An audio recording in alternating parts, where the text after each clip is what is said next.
I'm sweaty and gross because I just got back from a run. But while I was running, I started thinking just about things. So I'm going to talk for a quick second about the value of, oh my, this is staying on. The value of hats. No, the value of traveling.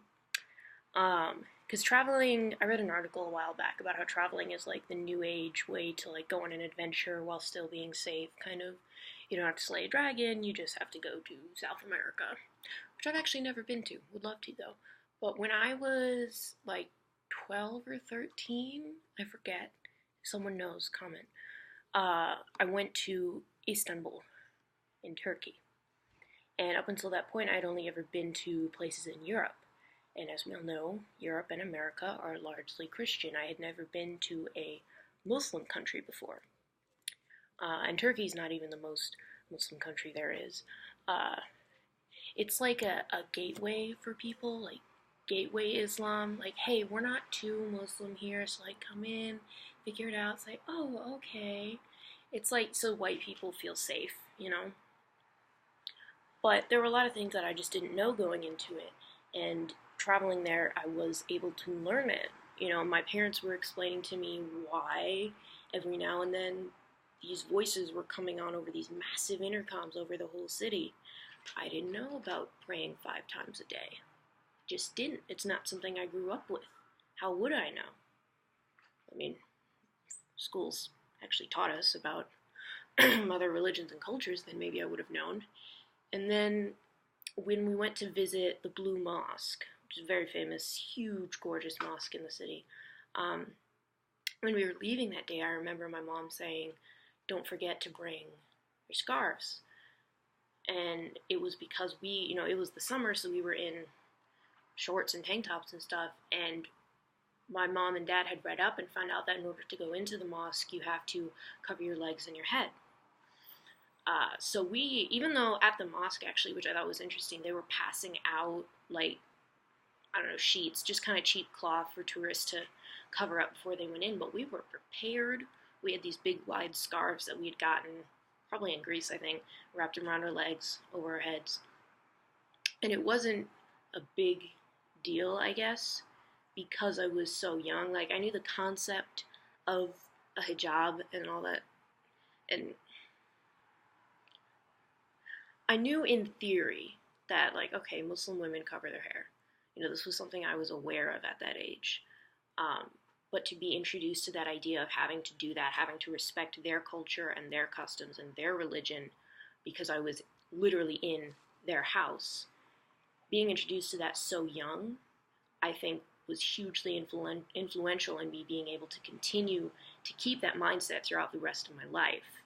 You know, something as simple as, I know in a lot of Asian households, you're meant to take off your shoes before you even set foot in the house.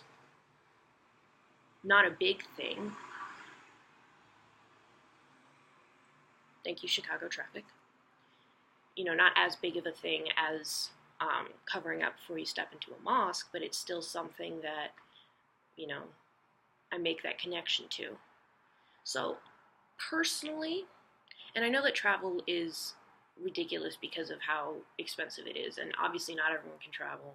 Goodness knows I really can't very much anymore.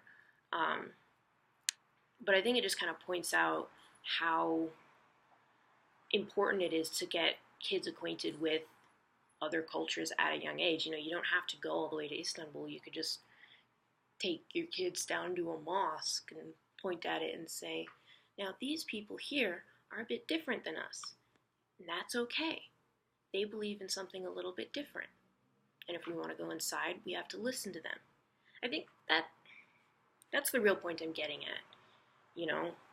Just to kind of respect other people's cultures.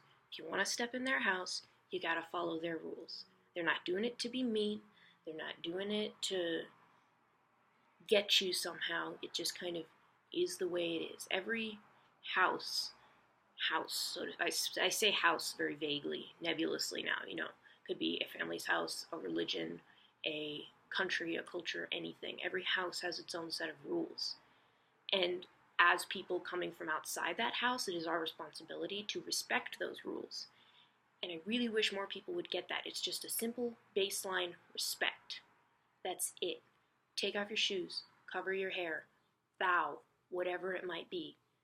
Just respect it. Just because it's different doesn't mean you can just say, oh, well, I wasn't raised that way, so I'm not going to listen to that. Just, what's so hard about it? It's not like the rule upon entering their house is you have to stab yourself in the neck. Like, for crying out loud. Just put a cloth on your head. Just take off your shoes. Yeah, you might have to put one socked foot in their garage, but I'm sure you'll live.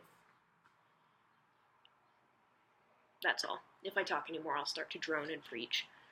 Respect other people's houses, man. And also, respect the value of hats. Otherwise, you might end up looking like a bit of a member of the Hitler Youth. Yeah, this is better.